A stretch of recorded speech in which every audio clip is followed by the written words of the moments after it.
a super easy ombre glitter nail art tutorial inspired by our favorite solid gold rings.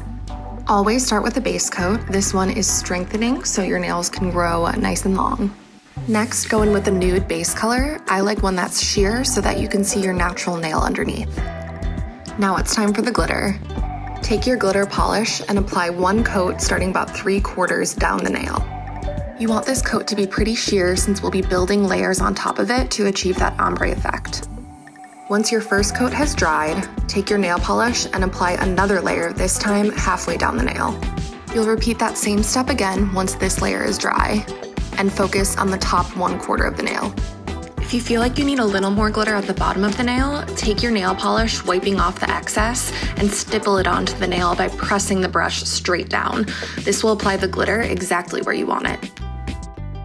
And there you have it, super easy ombre glitter nail art to wear with your favorite rings.